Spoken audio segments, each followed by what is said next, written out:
Dieu dit que il est venu afin que ses brebis aient la vie et qu'elle l'ait ou qu'elle soit dans l'abondance. Mais quand nous regardons nos vies, nous voyons combien l'échec est plutôt présent, palpable même, je dirais. Quelle serait la source, la raison, la cause de nos échecs? Telle est la question et la méditation de cette soirée. Quelle est la cause de nos blocages, échecs, de tout ce qui ne fonctionne pas, de tout ce qui est bloqué, de tout ce qui est voué à l'échec? En fait, première chose, nous voyons que aujourd'hui, Dieu n'est pas fautif, le responsable de tout. Je dirais même les démons ne sont pas la cause de tout. Dieu nous tient aussi pour responsables. Dans la Bible, nous avons quelques principes. La prière, le jeûne, les offrandes, les dîmes. Il y a plein de principes qui nous permettent de voir le déblocage ou la bénédiction de Dieu. La loi de l'honneur, par exemple. Mais dans toutes ces choses, quand je médite la Bible, quand je regarde, quand je réfléchis, plusieurs diront, mais moi je jeûne, je prie, je me réveille à 4 heures du matin, je nomme mon pasteur, je nomme mon église. Et au final, je suis quand même dans l'échec, disent-ils. Mon point est ceci, que dit Dieu? Cet homme est venu, il a dit, quel est le plus grand commandement? Jésus de répondre, le plus grand commandement, c'est que tu aimeras le Seigneur de tout ton cœur, 100%, de toutes tes pensées, de toute ton âme et de toutes tes pensées. Donc, lui, c'est 100%. Lui, c'est l'exclusivité. Il veut la première place, la priorité. Donc, bien souvent, nous faisons des choses, mais nous mettons Dieu en second plan. C'est pas que nous ne le faisons pas, mais Dieu vient en second plan. Et j'ai aussi tiré le son sur cette réflexion. Je me suis dit que si j'arrive à mettre Dieu à sa place en priorité dans tout ce que je fais, avant que je ne fasse quoi que ce soit, je cherche Dieu, je prie Dieu, je l'honore dans tout ce qu'il me demande. La priorité, c'est lui. Il n'y a pas un domaine de ma vie où il ne pourra pas contrôler. Il aura le contrôle de tout, il sera le souverain à ce moment. Mais il n'est le souverain que si je lui donne cette souveraineté, je lui donne sa place qui lui revient.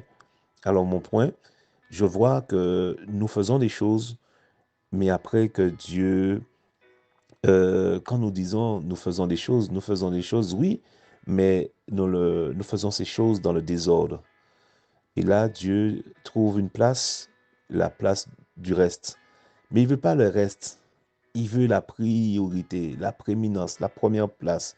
Il veut les prémices de tous nos revenus.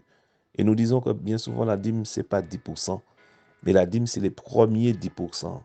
Donc, quand on comprend, on s'est dit qu'on prie, mais avant de manger, il faut prier.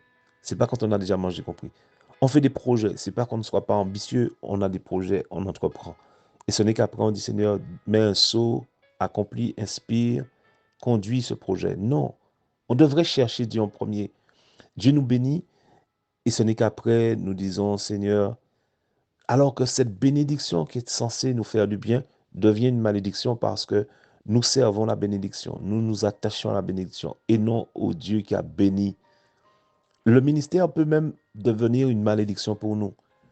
La priorité, Dieu perd cette priorité. Lui qui nous a bénis nous a donné un ministère. Lui qui nous a donné un travail. Le travail maintenant nous empêche d'aller à l'église. Le travail nous empêche de servir Dieu.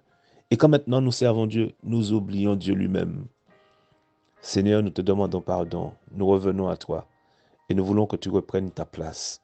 Nous voulons te demander pardon. Nous voulons que tu aies toute la place, mais toute la première ou les premières places. La priorité des priorités, c'est toi. N'as-tu pas dit dans ta parole, je n'ai jamais dit chercher moi en vain.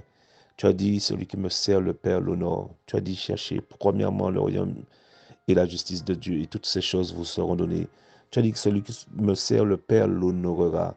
Tu as dit encore, mon Dieu, dans ta parole, selon Hébreux 6:10, que Dieu n'est pas injuste pour oublier le travail que nous avons manifesté pour ton œuvre.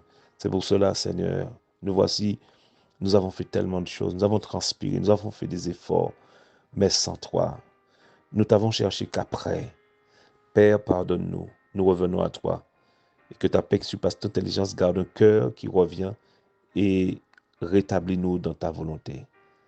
dans ton temps et dans ta circonstance, car toutes choses sont belles quand elles sont dans ton temps et dans ta circonstance. C'est ainsi que nous avons prié, afin que ton peuple soit un peuple élevé, béni. Père, positionne-nous en tant que la tête et non la queue. Père, merci. Alors que nous reprenons cette posture de serviteur et toi le maître, tu n'es pas le serviteur, c'est toi le maître. Nous te demandons pardon.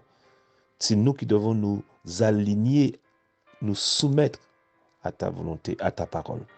Fais grâce, nous avons prié dans le nom de Jésus. Amen.